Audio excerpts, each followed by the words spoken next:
From 120 for 4 to 239 for 5 West Indies has clinched the last session और उसके बलबूते पे वेस्ट इंडीज ने डे प्ले को भी अपने नाम किया है। डे नंबर 1 के इख्तिताम पे वेस्ट इंडीज ज्यादा खुश होगा और पाकिस्तान को बेचैनी जरूर होगी। दे विल बी अंडर प्रेशर क्योंकि एक तो आपने 4th इनिंग्स में बैटिंग करनी है, नंबर 1 पॉइंट तो ये है, एंड देन नंबर 2 पॉइंट कि किस तरीके से विकेट ऑन द डे 1 खेला। पहले डे से ही, पहले सेशन से ही स्पिन हमें देखने को मिला और स्पिन कोई छोटा मोटा स्पिन नहीं बल्कि काफी ज्यादा स्पिन। जिस तरीके से ब्रेंडन किंग आउट हुए एंड जिस तरीके से साजिद ने अपने स्पेल डाले हैं इस विकेट के अंदर, काफी ज्यादा मदद है फॉर दी स्पिनर्स। एंड यहाँ पे चौथी इनिंग्स की बैटिंग जब आप कर रहे होंगे सो इवेंचुअली आपको यही spin from the Windies side भी खेलनी पड़ेगी।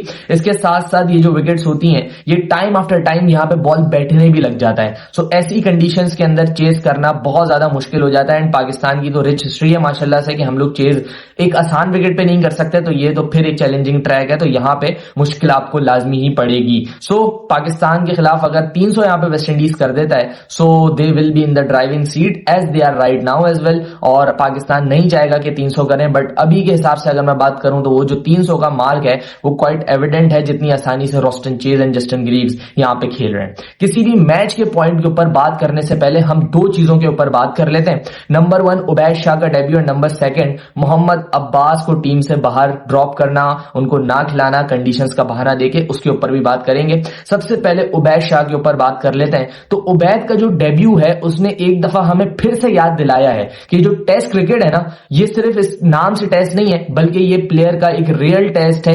एंड ये डिमांड करती है आपसे कंसिस्टेंसी, ये डिमांड करती है आपसे एक चीज को बार बार रिपीट करना। एंड अगर आप वो नहीं करेंगे देन ये आपको रिवॉर्ड भी नहीं करेगी एंड आपको ये पनिश करेगी, जैसे आज उबैद शाह को पनिशमेंट मिली क्योंकि ही wasn't consistent with his line in length. And ये पता है कब होता है? ये तब होता है जब आप 16 फर्स्ट क्लास मैचेस खिला के अब पाकिस्तान खिला देते हैं प्लेयर्स को। क्या इतनी आसान है पाकिस्तान की कैप मिलना? Tanveer Ahmed 500 first class wicket उन्होंने ली थी, उसके बाद जाके उन्हें पाकिस्तान की कैप मिली। ताबिश खान बॉलर हुआ करते थे, एक उन्होंने पाकिस्तान की जो क्रिकेट है उसके अंदर सबसे ज्यादा विकेट्स मेरे ख्याल से उनकी हैं। उन्होंने महज एक टेस्ट मैच खेला। ये मैं आपको क्यों बता रहा हूं? क्योंकि मैं आपको ये रेफरेंस पॉइंट दे रहा हूं। यासिर शाह की एग्जांपल ले लें, जुल्फिकार बाबर की एग्जांपल ले लें, नुमान अली की एग्जांपल ले लें, मोहम्मद अब्बास की एग्जांपल ले लें। ये वो हैं जिन्होंने 10-10 साल डोमेस्टिक क्रिकेट को दिए, तब जाके जब ये आपके पास आए इन इंटरनेशनल क्रिकेट तो ये एक डिफरेंट बॉलर थे। इन्हें एक जगह पे 6 बॉलें 7 बॉलें करना आती थी। और ये कब आएंगी? जब आप क्रिकेट ज्यादा खेलेंगे। 16 गेम्स खेल के अगर आप पाकिस्तान का कैप किसी को भी दे देंगे ना तो वो फिर टेस्ट क्रिकेट के अंदर ऐसे ही फेल होगा। आपको याद होगा लास्ट ईयर एक बंदे का डेब्यू करवाया था काशिफ अली के नाम से, वो कहां है आज? उसका डेब्यू करवा दिया था आपने, उसने भी 30 फर्स्ट क्लास गेम्स खेले थे। वो एक मैच खिलाया, उसमें उस बेचारे ने 2 आउट किए, वो उसकी गलती हो गई शायद 2 आउट करना, उसको ड्रॉप कर दिया। उसने 2 आउट भी कहां किए थे? कबड्डी विकेट पे जो मुल्तान पे इन लोगों ने बनाई थी उसके ऊपर उसने 2 आउट किए, उसको गायब कर दिया। और आज उबैद शाह का डेब्यू होता है, उबैद भी ऐसी 2 से 3 मैचेस खेलेगा, इसको भी गायब कर दिया जाएगा। जिस तरीके से आपने जैसे अजान हो इसको डेब्यू करा दिया, अजान से पहले अब्दुल्ला लाइन में लगा हुआ था, अब्दुल्ला से पहले हुरैरा लाइन में लगा हुआ था, तो वो लोग गायब हो गए। इसी तरीके से आज आपने एक और बंदे का डेब्यू कराया अवेज जफर का, अवेज जफर से पहले वो कामरान गुलाम था, उसको गायब कर दिया। अवेज जफर को 2-3 मैच खिलाओगे उसको गायब कर दोगे। सो फिर आप शिकवा करते हो कि आपकी डोमेस्टिक क्रिकेट लड़के प्रोड्यूस नहीं कर रही। लड़के तो बहुत है आपके पास, लेकिन किस लड़के को किस टाइम खिलाना है वो शायद हमारे सेलेक्टर्स को, वो शायद हमारे कोचेस को नहीं आता। उबैद शाह ने अपना आखिरी फर्स्ट क्लास गेम अक्टूबर 2025 के अंदर खेला था। 3 मैचेस महज उन्होंने उस लास्ट कायद आजम ट्रॉफी के अंदर खेले, उसके बाद वो इंजर्ड हो गए थे लाहौर वाइट्स की रिप्रेजेंटेशन करते हुए। He didn't participate further in the tournament. President cup की बात करूं जो ग्रेड 1 कंपटीशन आपका होता है जिसके अंदर सारे डिपार्टमेंट्स पार्टिसिपेट करते हैं, गनी गिलास से खेलते हैं उबैद शाह। 3 मैचेस उसमें भी उन्होंने खेले, उसमें भी कोई आउटरेजियस सॉर्ट ऑफ परफॉर्मेंस नहीं थी, बट वो 3 मैचेस ही खेल पाए, उसके बाद वो भी उसके बाद नहीं खेला उन्होंने। सो अगर एक आप 9 महीने से कोई रेड बॉल मैच नहीं खेल रहे हो और आप आके मैच खेलते हो डायरेक्टली फॉर पाकिस्तान, सो क्या ये पाकिस्तान के साथ ज्यादती है या उस लड़के के साथ ज्यादती है? इसमें उबैद शाह की गलती नहीं है, उबैद शाह के स्किल्स की गलती नहीं है। Ubaid Shah is a very talented bowler जो मैं समझता हूं आगे जाके बहुत अच्छा करेगा फॉर पाकिस्तान, बट क्या उसका राइट टाइम था राइट नाउ? क्या उसको खेलना चाहिए था या उससे पहले के बॉलर लाइन में लगे हुए थे? क्या ये शाहनवाज धानी का नंबर नहीं हो सकता था? क्या ये किसी और लड़के का जो डोमेस्टिक में रेगुलर परफॉर्म कर रहा है, सालों साल परफॉर्म कर रहा है, उसका नंबर नहीं होना चाहिए था? उबैद शाह का डेब्यू, मैं तो पहले इस बात को मैं समझ नहीं पाया जब इनको टीम में भी लिया, तब भी बहुत लोगों ने एडिट बनाई कि उबैद शाह उबैद शाह उबैद शाह। उबैद शाह ने यस परफॉर्म किया है, जितने उसने मैचेस खेले उसमें उसने परफॉर्म किया है, बट क्या 16 मैचेस का सैंपल साइज एक इनफ सैंपल साइज है to reward a bowler for a Pakistan cap? जवाब है नहीं। एंड अगर आप पाकिस्तान की कैप इतनी आसान कर देंगे ना, तो फिर पाकिस्तान के लिए कोई भी डेब्यू कर लेगा, जैसे आजकल हम देख रहे हैं कोई भी डेब्यू कर जाता है फॉर पाकिस्तान।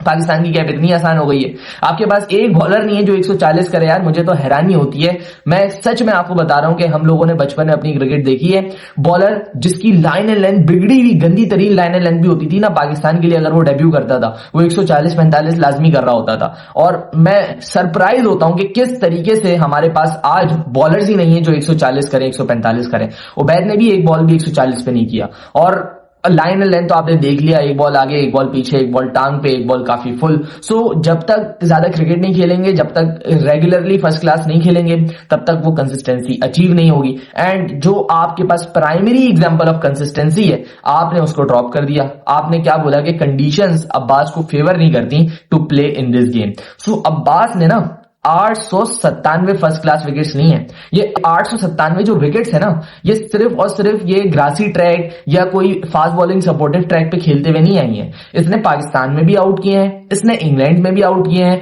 बांग्लादेश में भी आउट किए हैं, जहां आप खेल रहे हो वेस्ट इंडीज, इसने वहां पे भी आउट किए हैं। तो अगर कोई बंदा 900 आउट कर रहा है ना, तो वो इररिस्पेक्टिव ऑफ द कंडीशंस एक अच्छा बॉलर है। मैं इसको डेटा से भी बैक कर देता हूं। चलिए अब्बास के स्टैट बताता हूं। यूएई की बात करते हैं। क्या पाकिस्तान जब यूएई में खेलता था उससे डेड कोई ट्रैक बनते थे कभी? नहीं ना। यूएई में अब्बास के आप स्टैट सुन लें, 27 विकेटें हैं 6 गेम्स के अंदर, अब्बास की एवरेज है 17.5 की। यूएई के अंदर जहां पे स्टार्क भी आया था, जहां पे जॉनसन भी आया था, 100 रन दे के गए थे ये दोनों बॉलर, 100 रन। जेम्स एंडरसन भी खेल के गया वहां पे, कितने कितने रन? 100 रन। वो पाकिस्तान यूनुस खान मिसबा खड़े हो जाते थे, पाकिस्तान 500 करता था, इंग्लैंड वापस आता था, इंग्लैंड 400 करता था, इवेंचुअली पाकिस्तान वो स्पिन के जाल में फंसू के मैचेस जीत जाता था। लेकिन मैं कहने का मकसद ये है, पुरानी बात मैं इसलिए बता रहा हूं कि वो इतनी डेड विकेट हुआ करती थी, उस पर अब्बास की एवरेज 17.5 की। अगर आपको एक शानदार स्पेल अब्बास का याद आया अगेंस्ट ऑस्ट्रेलिया एंड यूएई, तो आप शायद उसको याद कर लें। 2018 में पाकिस्तान एक हिस्टोरिक सीरीज जीता था अगेंस्ट ऑस्ट्रेलिया, 10 आउट किए थे अबू धाबी की गंदी तरीन विकेट के ऊपर। उसके बाद पाकिस्तान की डेड ट्रैक नहीं आया। 2021 में पाकिस्तान के लिए अब्बास ने 3 टेस्ट मैचेस खेले, उसमें 22.5 की एवरेज से पाकिस्तान ने 9 आउट किए। सो पाकिस्तान से ज्यादा डेड ट्रैक कहीं होते हैं। इसके बाद वेस्ट इंडीज में जहां पे आप खेल रहे हो, अब्बास ने 6 गेम्स के अंदर 29 आउट किए हुए, 18.5 की एवरेज पे किए हुए। सो आप क्या कंडीशंस क्या है, ऐसी कौन सी कंडीशंस हैं जहां पे अब्बास बॉलिंग नहीं कर सकता? येट अगेन मैं कहता हूं, 900 विकेट अगर कोई बॉलर लेता है ना, तो वो मजाक नहीं है, वो एक जगह खेल के नहीं है, वो किसी एक फेमिलियर कंडीशंस में खेल के नहीं है, वो हर जगह खेल के, वो हर कंडीशन में खेल के है।